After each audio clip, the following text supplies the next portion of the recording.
ladies and gentlemen, welcome back to the Sober Sitdown. This is your host, Scotty Stuch.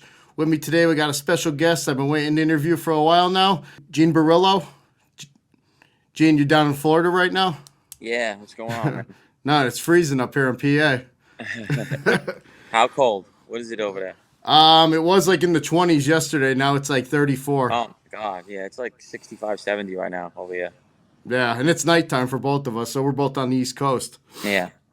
Yeah, so, I'm going to do, with the Sober Sit-Down, a lot of people, they're probably expecting, us to chop it up, do, some mob stuff and everything like that, but we're going to take a twist and we're going to do something. I'm so sick of hearing this mob genre that's going on. Everybody's talking about negative drama and just horse shit that's been going on. I think we stick with, the platform, and the Sober Sit-Down's meant to, inspire people about change, turning negatives into positives and stuff. And I think, you had your share of negatives you've been through, and always seem to, right now it seems like, you're trying to lead a positive life for yourself. And I do the same thing. And I think that we can try and inspire people through, try and change, Absolutely.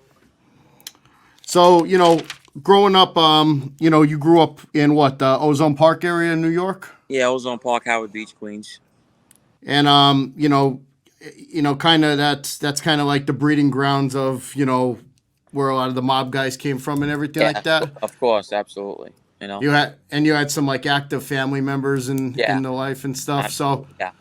So it was kind of hard not to, fall into that. Like I grew up in the bar scene. Like my dad had a bar for 37 years. So, kind of like yourself, you probably were around the older guys, and traditionally, you kind of just fell into the footsteps, right or wrong. Absolutely. Your environment, product of your environment, Yep. Growing up outside of the life, did you play sports and stuff like that? Yeah, I did. I actually was a big sports guy. I love baseball. I played everything pretty much, but I was pretty good in baseball. I was a hockey guy myself. All right, yeah, I didn't play. I played like roller hockey in the street. I didn't play like organized hockey. That's how I got started. I was in roller hockey, and then I converted over to ice. Yeah, we would play on rollers, on like rollerblades, and play in the street. My friend was from that moved up this way. He was from Long Island, and he's telling me in New York roller hockey was gigantic. Yeah, I'm also a big handball guy. Now I was big into handball. Nice. Yeah. Yeah. So I mean, as you got older, and you thought about like the life that you were in and stuff like that. Did you ever, like when you were younger and stuff like that? Did you ever think about outside the life, like something that you might have wanted to be outside of the life? I mean, growing up, I wasn't planning on when I was younger, I wasn't planning on being a criminal, but I mean, I really wasn't sure what I wanted to do. I may be a lawyer when I was a kid, things like that. But when I got to a certain age, I just went to the street and didn't look back. So I really didn't have much any thoughts of being anything else, to be honest. Yeah, I mean, he probably was like, I was down your area not too long ago with a mutual friend of both mine and yours. Right. And he took me through some of the Ozone Park area and stuff like that. And it's a lot different than like, people's traditional neighborhoods and everything. That's so, it's not really by choice, I feel it's more of survival at that point, Right. And it's the fast money, the cars, the women, the jewelry, the flashy lifestyle, the fast living. It's a crazy life, Yeah, absolutely. And I'm sure, growing up, how the guys conduct themselves, like the older guys when you were in your teenage years, the way those guys kind of held more tradition, how, as like our age group got a little older, it went from being like traditional organized crime to more like gangs and thugs and stuff like that, because a lot of people were breaking tradition and stuff. Yeah. Well, right now, that's what runs the neighborhoods, the gangs, except for like certain neighborhoods, but pretty much the gangs run everything right now. But they're unorganized. They're a bunch of morons running around shooting each other for no reason, Yeah, and I mean, a lot of it's probably more egotistical and stupidity. I mean, at the end of the day, those guys, traditionally back in the 1900s, Prohibition, it was all about making money. The violence came second. Listen, man, you gotta understand, even the rap industry, every time I put on a fucking TV station, a rapper's dead. They all shooting each other. That's all they do. That's it. All them gangs, all them, it's all they're doing is shooting each other over nothing. Go to jail, they got nothing. Cutting each other over nothing. Nonsense, you know? MS-13s are the biggest piece of shits walking. You know what I mean? They killed women, children. You know, it's like for not even a cause. Just they're basically terrorists. I mean, that's the thing, man. Like everybody doesn't understand the way this world is turning, and I don't really get into politics too much because I think it's all right up. I don't. I'm not a big fan of the government. Like Right, my family went through some shit a couple of years ago, and I just think that the government's very lopsided. I don't think it's Republicans, Democrats, all that stuff. I just think that the United States, it's just so untraditional. Like it's like people are rebelling against keeping it authentic. Like you said, people don't follow tradition anymore. They'd rather go against the grain than go with the grain. well, yeah, that's what's going on now. Like I said, it's mostly, you gotta understand, the Italians became very privileged. The third generation, later generations, they weren't hungry no more. I always say that in my interviews. They got very spoiled. So they basically became pussies. To be honest with you, Yeah, I that's mean, really what happened. the mutual friend of ours that I was with a couple weeks ago, we were down Mulberry Street. We were just minding Right. our own business. We were walking down. He took me in Ozone Park. He took me to Ozone Pizza. I don't know if you've probably been there. It seems like a Of staple in the course. community. That Yeah. was like the best Sicilian pizza I ever tried in my life. Right. And then we went down on Mulberry Street, and he was just kind of giving me a tour of tour of the town and showing me, different parts that were like social clubs and stuff like that. And Right. we got down into like the Soho area, and there was these kids there, and just like traditional. And like I'm not trying to be like I know I see like you on social media. You're kind of the same way I am. Like I love the main thing for me is at the end of the day, what keeps me sane. I go to the gym, and I know you like going to the gym. That doesn't make us because we like to take care of ourselves healthy, and it helps us with stress. I'm sure it helps you with stress, get you through the Right. day in a positive way. But Right. because we develop muscles, and I know sometimes in your book and stuff like that, you were known in the streets to throw down if you had to, and Right. you were good at what you did. Very. These guys now, like, they don't walk around like men, and people want to call that toxic masculinity and stuff, but Yeah. The mob is dead. Like I said, from our thing, like the Italians, it's dead. There's no more real bad guys left. I'll be honest with you. They're not around no more. Don't exist. You know. There's no more farm teams. There's no more like guys that are hungry coming up and looking to make names for themselves. It's over with. You know what I mean? It really is. It's completely dead. It's all gangs now, just running around shooting each other for no fucking reason. it's funny you said that about like farm teams because I never asked this question before. And after that, we'll probably kind of like veer away from the whole mob stuff. But Right. like growing up like in like Ozone Park area and stuff like that, like you had a lot of the families within the like within that area. You Right. had like the Bonanos, the Gambinos, stuff like that. Growing up, if that was the life you chose, and you were with the Bonanos. Right. Being a young guy coming up, like in the like they say the farm system, you're trying to like prove yourself, stuff like that. Right. What makes one person go to one family other than the next? Is it like is it like a team tryout? Like, hey, I want to get picked up by the Nah, Gambinos. They're like the nah, Yankees. You know what I mean? nah. It just happens like that. You might just fall into the lap of like I said, mostly my neighborhood was Gambino Banano. So you're gonna fall into one of those laps. It just so happened I was born into the Gambino family basically, but all my friends that I rolled with were Banano guys, and that's just how it happened. You know, it's just what it is. I got noticed by them, and they grabbed me up. That's it. That's how it happens. It's that easy. Yeah, I mean You it's. know? I mean, I do a show every once in a while. With Larry Mazza, and he always says, it starts with small things, and before you know it, you turn around and you look, and you're like, holy shit, things that I never thought I would do, I'm doing. It just turns in. I never thought I'd hear in my life, Gene. I need you to go shoot this guy or do this or do that. That just became like, okay, go hurt this guy, go do that. It became my normal. So Yeah, yeah, that's. I mean, that's crazy. I mean, I mean, I seen in like some of your other interviews, you said they literally like kicked you out of the state of New York. Like, that's like something that you hear like in the 1900s. Like you did something and they walk into the county line and say you're exiled from exiled, the right? county. They exiled me. I know, but they won't leave me alone. But they exiled me. Yeah, New York won't fucking leave me alone now. Well, Yeah, that's what I mean. I mean, they want you to help out and they want you to do things and they promise you the world, but then they still breathe down your neck over stuff that's not even related to the stuff you used to do. right. Exactly. Insane. It's insane. I have no win here. It's like crazy. They're looking for anything to put me back in jail. It's pathetic, actually. Yeah. I mean, how is somebody like that supposed to like? And this is some advice that maybe you can give to the guys that are going through a struggle and stuff like that. You have people like that breathing down your neck, and every day, busting your balls and everything like that, and you know I give you a lot of credit. It's hard to stay positive every day. It's like some people would just throw in the towel and be like, you know what, to hell with it, man. I'm just gonna do me, and that's it. And I'm just whatever Yeah. happens, happens. How Pretty do you much. stay positive? I mean, it's so crazy. Everyone says I'm having a heart attack.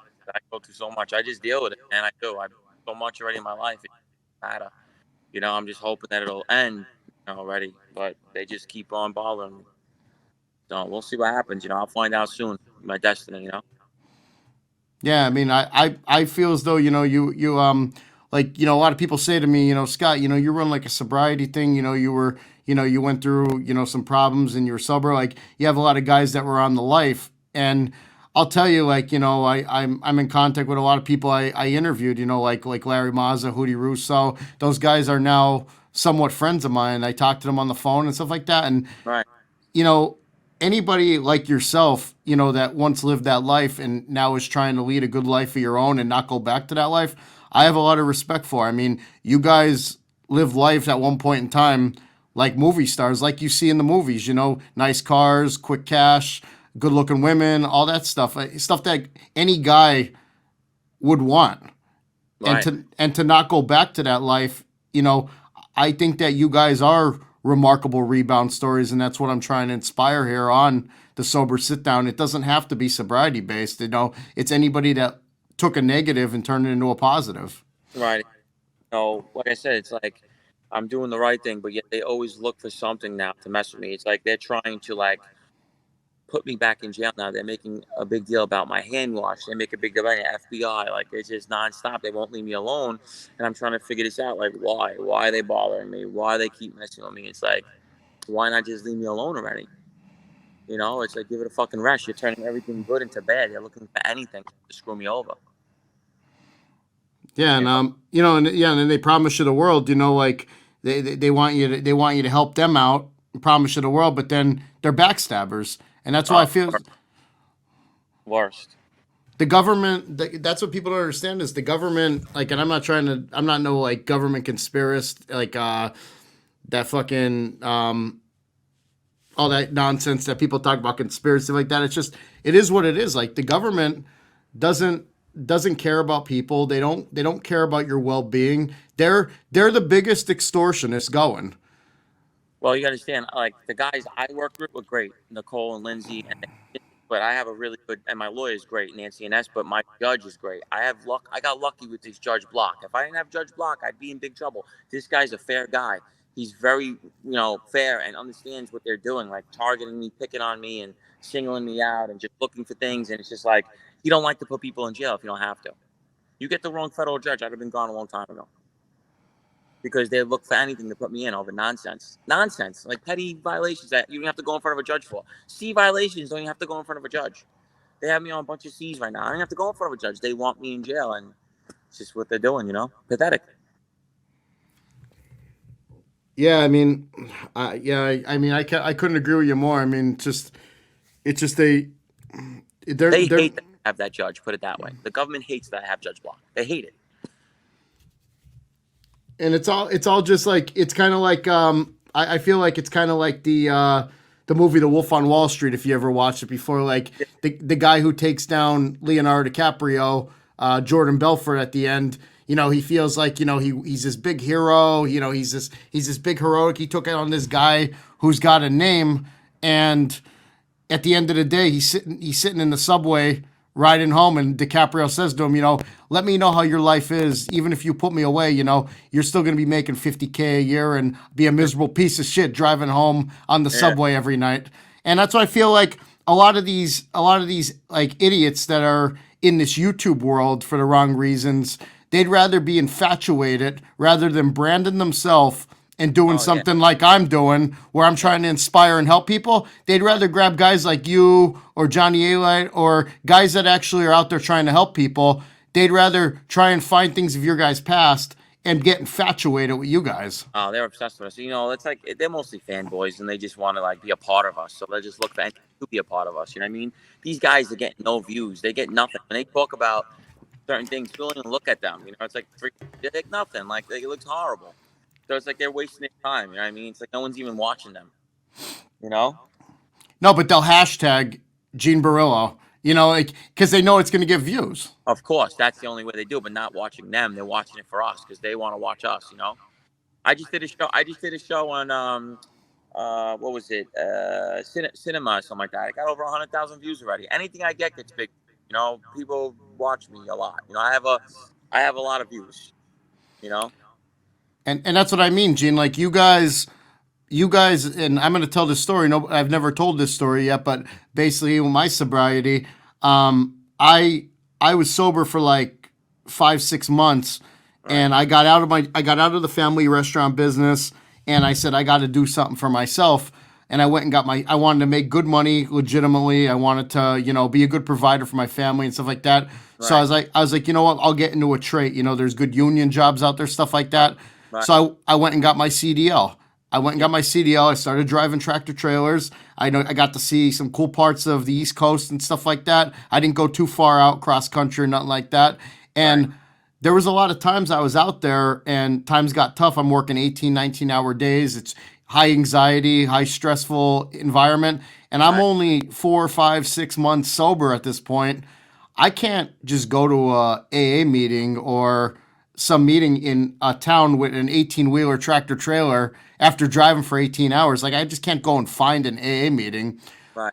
So what inspired me was the John and Gene show, different platforms, valuetainment, stuff like that, where I was hearing inspirational content from guys like you and other people who lived the life and weren't going back to the life. Well, I'm gonna be honest with you. A lot of people. I used to get a lot of messages when I had the Johnny Dean show, like a lot, and we were on the rise so much that like it was almost to the point where actors were contacting us, famous people. Like it was really blowing up. Where we probably would have had the biggest podcast besides for Sammy Gavano. It would have been the biggest except for Sammy's.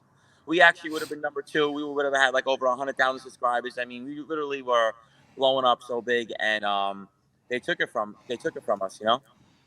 It was that show was really people really loved our show, and we got millions of views total on it. I mean, and I was banned for a while from it, and that show was really on the rise, man. Like for real show. I mean, nobody, like, not many, I mean, people do know this, but people that got into the game late that don't know this, I mean, you take Michael Francesi, Sammy the Bull. I mean, they have big time podcasts now, but not many people know you and John originated that. We did. We originated the Mafia podcast. We were the first guys to ever do it, and everybody copied it. 100%. Yeah. Eh, Like I told somebody else, Sammy Gravano was coming on our show. He was coming on. He was going to come on, but they wouldn't allow it. They were making big beefs about it with us sitting together, so we couldn't do it. But Sammy said he would have came on for me. He goes, "I'll do it for you. I'll come on." And that would have been huge. That would have been the first time he sat down with two other mob guys, ex-mob guys, and it would have been huge. But we never got to do it. But like I said, our show would have been probably the biggest podcast, except for Sammy's. Would have been number two to him. That's it. I mean, the thing that I respect you guys for, and like, this isn't talking ill about Sammy, this isn't talking ill about Michael. I don't know them. I don't do enough homework on them. They really don't. I never really got attracted to their shows or anything like Right. that. But to me, from what I did watch of both Sammy and Michael, the little bit of that I watched, they're too Hollywood for me. It seems like they're faking it to sell views. Like Right. you and John, you Rugged. got We you straight out. I say whatever. Yeah. raw, real, and authentic.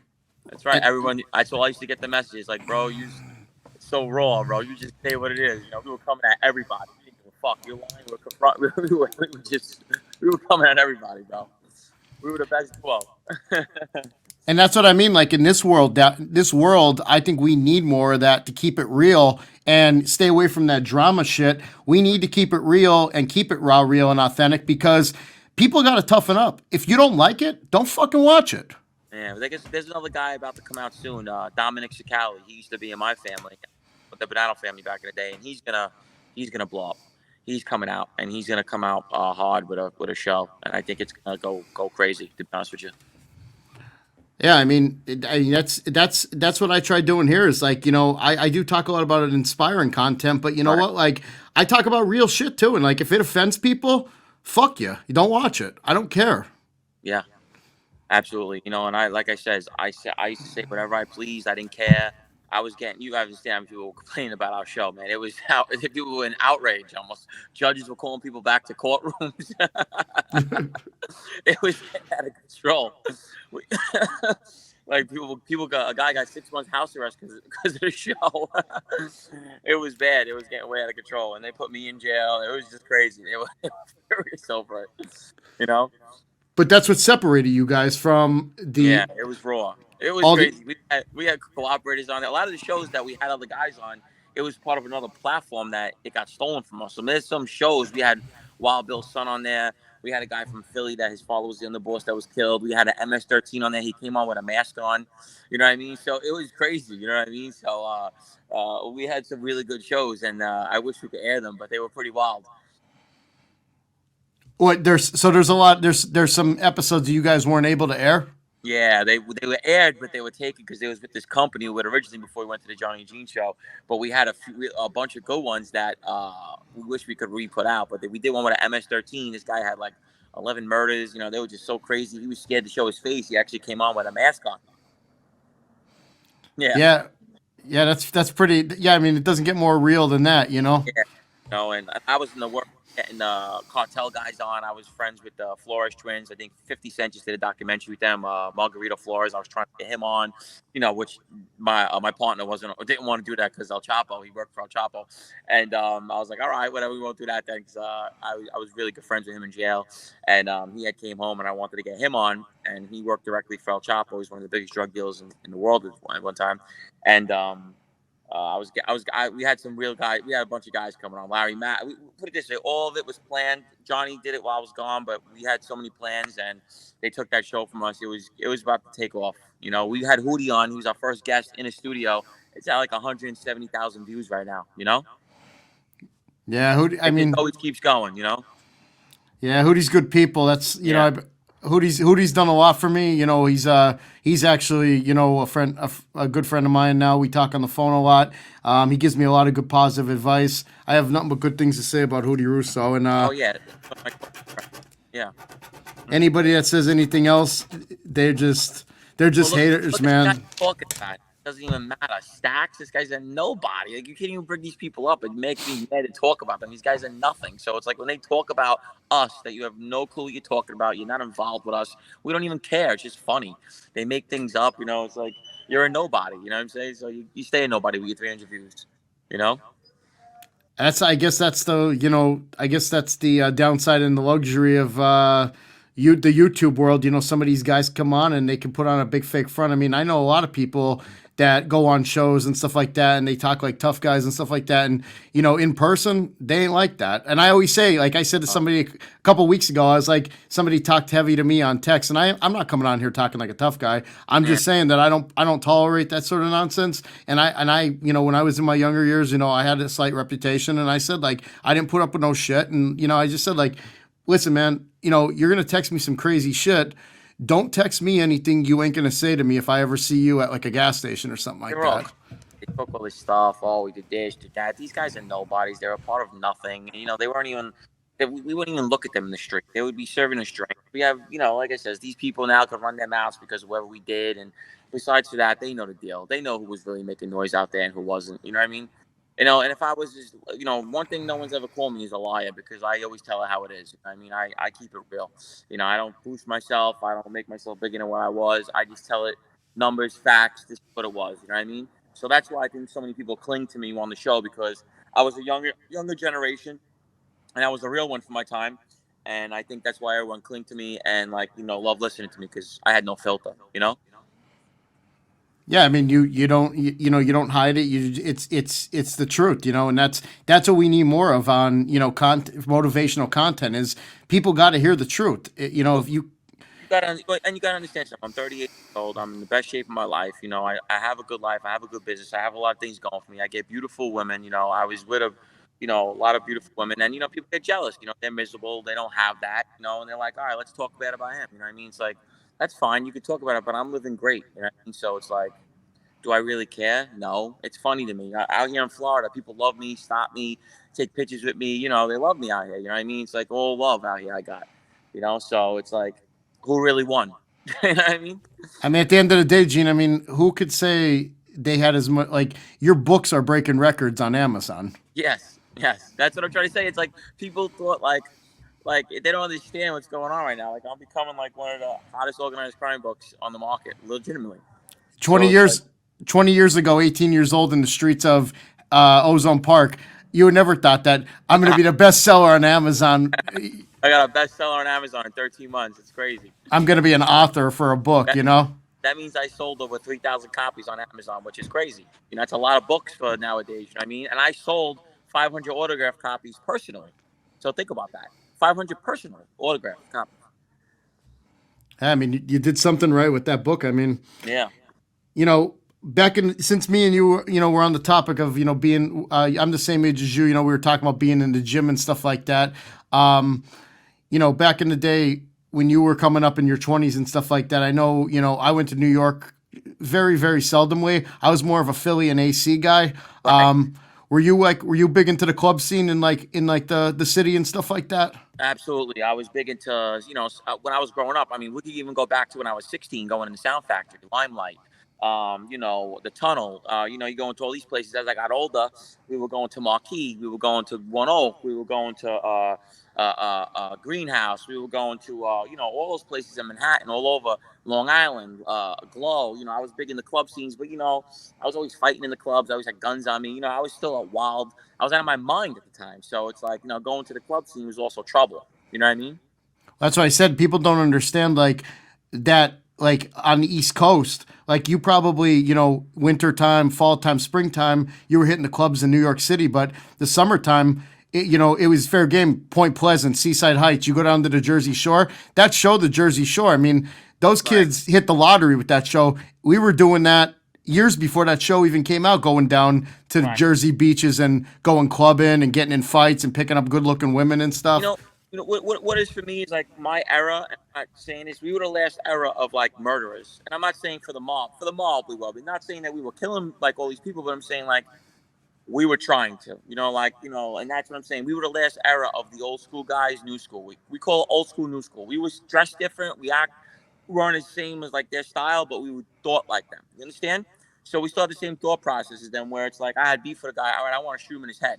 You know what I mean? That's the thought that we had. I remember I had did a shooting, and I wanted to get rid of the witness, and this is how we were thinking. I had one of my guys dig a hole in the weeds, and we're trying to kidnap the guy and kill him. That's how we were still. We were still on that time.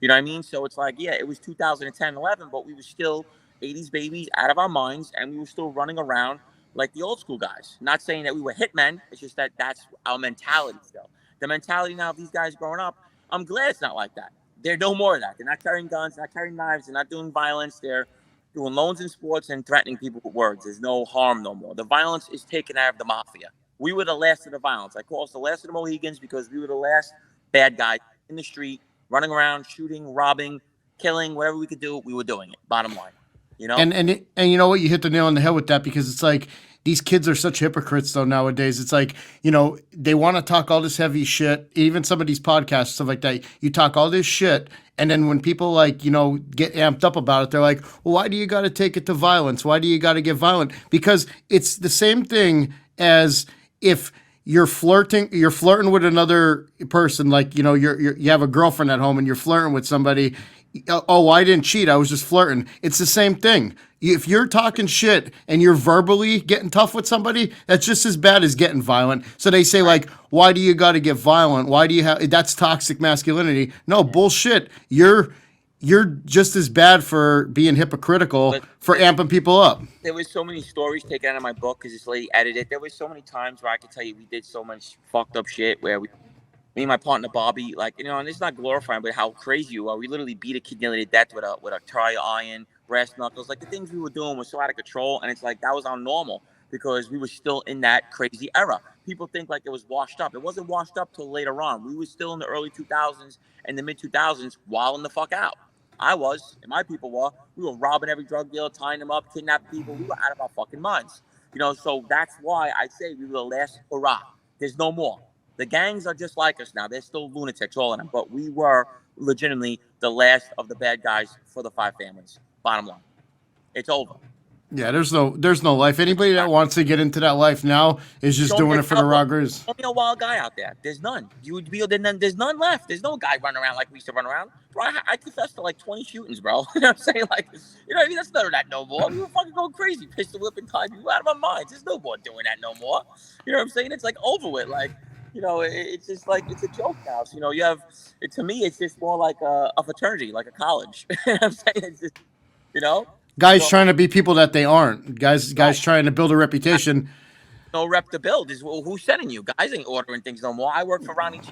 Disrespected Ronnie G or Vinny Farrow, you're getting dealt with. And I guarantee you be me doing it. You know what I'm saying? So, these, like I said, through the last hurrah, I lived the real mafia life. Not saying that we were the 80s, but we were really living that life, bro. My boss was a millionaire. We were making money. We were shooting, robbing. Anything we could do, we were doing. We were still street guys to the core. And I that's not mean, glorifying. It's the truth. You know what I'm saying? think about it too. I mean, back in the day, I mean, me, like I said, me and you were the same age. Like, you were in your early 20s in the early 2000s. Like, if somebody owed somebody money and you walked into a bar and you went to go shake them down, what are they going to do? Pull out their razor phone and videotape you? Now, with technology, think if you Bro, went in a bar and listen, tried shaking someone down now, how listen. many phones would be out and it'd be on Bro. YouTube? We go into Middle Village and we were beefing with the Albanians. These motherfuckers were crazy, bro. I remember going over there in the early 2000s and you had to fight with these maniacs. They motherfuckers come out with knives, chains, guns. There was no, there was brawls, bro. Street brawls. People getting shot, stabbed, beat up. It was still wild for our, the Italians. That's no more, I'm saying. Like the gangs, like I said, still do it. But I just remember, like now I hear about these kids. There's nothing going on. Howard Beach Ozone Park was like crazy. Like it was a chaos. It was a war zone. You know what I'm saying? Like all a bunch of crazy Italians fighting with other neighborhoods. You had the neighborhood tough guy fight the other neighborhood tough guy going into parks. That's over with. No more of it. So like I said, I'm 38 years old. I'll be 39 in June. I could say in my life, I'm not proud of it, but I lived the real mafia life. I seen the real mafia life. I worked for real mob guys. I did real mafia stuff. I was ordered to kill people. I dug holes. I beat people up. I did all kinds of crazy shit. And I know, not bragging about it, but I could teach these kids like it was stupid. It was a waste of time. But I lived that life. You know why I tell them that? Believe me when I tell you something. If I tell you it's bullshit, believe me because I lived it. You understand? I know what it's like to do the most heinous things, horrible things, tie people up, torture people. I did it all. So you can't tell me nothing about it. So I try to tell kids and everybody that talk to me about it, that glorify it, yeah, it's good, but it's short lived. And what happens when they order you to shoot your friend? Are you going to do it? Because you got to. You know what I'm saying? What do you got to do when you got to hurt somebody you care about? You know what I mean? You get put in these bad predicaments that you don't want to be in, but I was doing it. My other friends were doing it because we believed in this make-believe life, in this bullshit. Ever hear the donkey with the carrot and you just keep chasing it? That's what they do to you, these wise guys, the captains, They have you just keep chasing the donkey with the carrot. So it's like I always try to teach everybody, yeah, it was fun while it lasted, very short lived. And you know what? I would say I would take it all back. I wouldn't do any of it again because you know what? I did was 12 years in prison. I'm on parole probation my whole life. I'm still on probation. I still get fucked with. I'm still not free. And I could tell you that I gave the system 20 years with probation in jail. Okay? Yeah. I mean, I can tell in your voice when you just told that story, Gene, like you could be sitting right now based on like, your charges that are, anybody can read them. They're documented, it's on record. You could be sitting in jail the rest of your life without the possibility of parole. People, Easy. but, Easy. but I can tell you're grateful for your second chance. That's Yeah. why you're trying to inspire other And people. nobody believes me that I am. People think that I'm like lying to the public or certain people. Like I'm not being a bad guy anymore. Why? Because I don't. If someone tries to fight me, I'm not going to run away. That means I'm still a bad guy. No, it's just that I was a tough guy without the mafia. I didn't need the mafia to be tough. No one's gonna abuse me. I'm not saying I'm looking for trouble, but you're not abusing Gene. Everyone knows that. You know what I'm saying? So it's like you come here, you say something to me I don't like, and it is what it is. Like I'm not running from nobody. I'm trying to be a different person. People always call me for advice. I get messages all day for advice, and I give it. Someone just gave me advice. Yo, my brother's in green. What should he do? He don't know how to bid. I'm telling him what to do. I help people in all kinds of ways. They don't want to hear that. I talked a kid out of suicide in California. I talked another kid into rehab. They don't want to bring that up. They don't want to talk about that. Only want to talk about the bad. So like I said, I know that I'm a good person. I have a really good heart. I was this treacherous guy at one time, but I always had a good heart, and I always did for everybody. If you're my friend, you call me 3 in the morning, I run out the house for you. I do anything for you. You know what I mean? So it's like, at the end of the day, a lot of people love me, a lot of people hate me, a lot of people are jealous of me. It's the way life is, bro. But as of right now, I'm living fine. I'm happy. Yeah, I mean, you take these second chances that you get in life, and you can either waste them or you can make something out of it. And I feel as though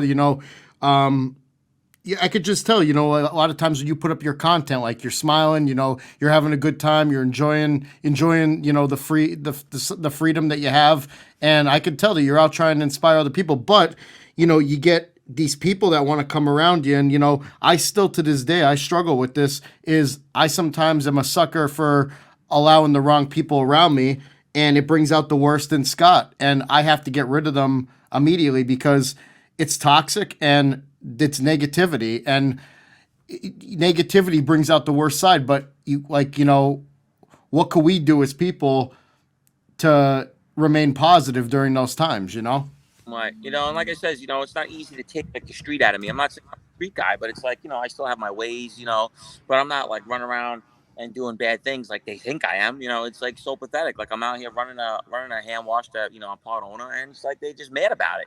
Like they can't believe that I have a nice business and I'm like doing all right and I'm in Florida. They want me like in jail. It's like just pathetic. And, like I said, I will overcome it, and I'll be all right, regardless. I'm 38 years old. I'm almost 40 now.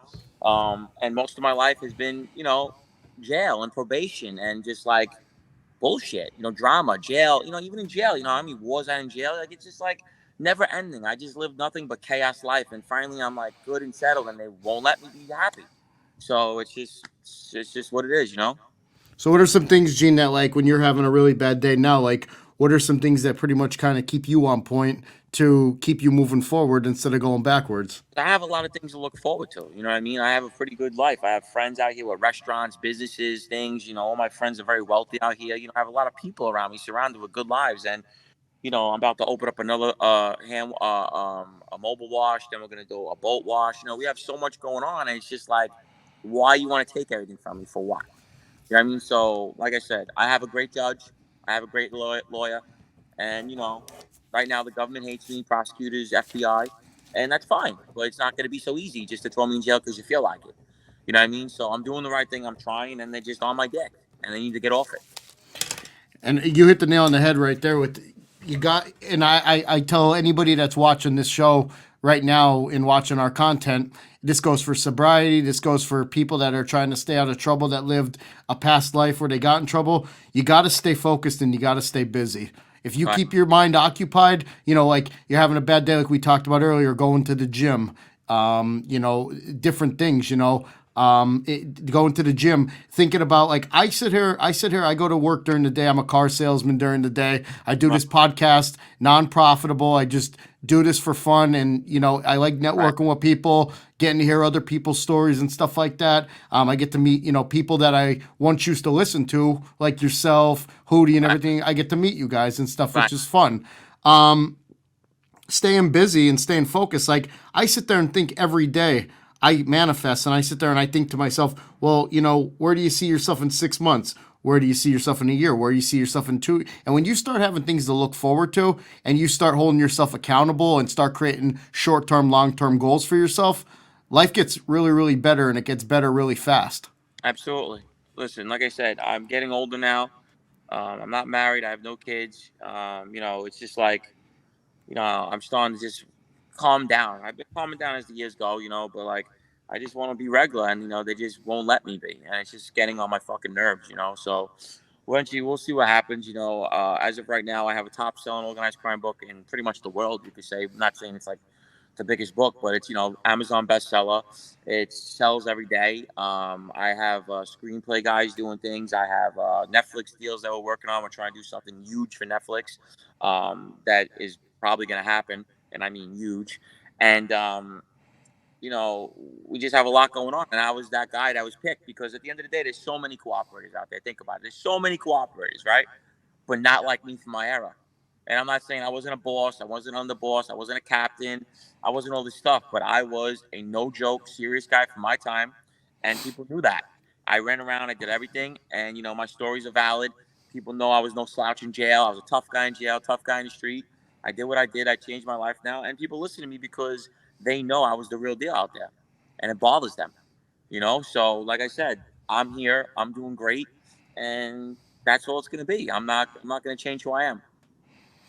No, and I mean, if you can't be yourself, then what's the point of being, walking around? Like, Right. I mean, to an extent, I mean, you're not going to bring out old Gene that's, going to beat somebody to a pulp No, on the middle of the sidewalk. But, no. if you can keep it real with yourself and you can be yourself, like, that's how I enjoy. Like, I conduct myself how I am. I mean, I try and stay positive all day. When I was in my younger years, I was big into lifting. I got into the club scene. Right. It came with a price. I got into drinking heavy. I started hanging out with the wrong You crew know, at the gym. you, it's so funny though, and I'm just changing the subject. Like when I was like 24, I didn't have a physique like I had now. I was always big, but like as I'm getting older, my body's getting better, and my feet, and I'm looking younger. It's weird. I don't know. Guys age differently. I don't understand what it is. We age differently. I mean, as we're getting older, we get better.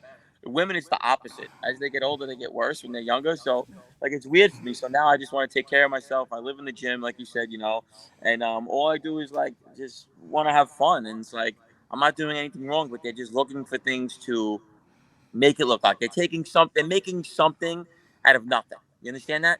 Yeah. So they'll take any little thing they could get and make it into something because they're miserable people. That's all it comes down to.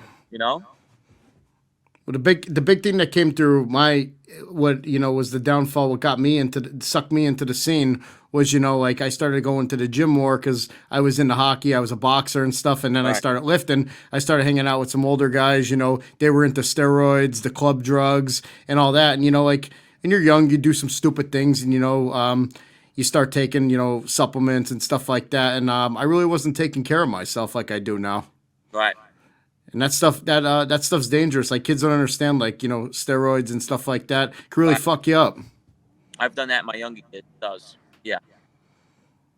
People don't understand, like psychologically, health wise, it's got long term side effects. It's got short term side effects. It could really fuck people up.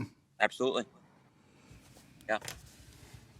But yeah, I mean, at the end of the day, Gene, like I guess you just gotta stay motivated, stay positive, and keep doing us, and just Absolutely. keep stay in our lane and not feed into negativity.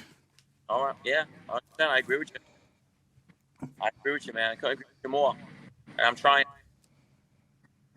What was that you cut up there for a I second? said I'm trying every day. To stay positive.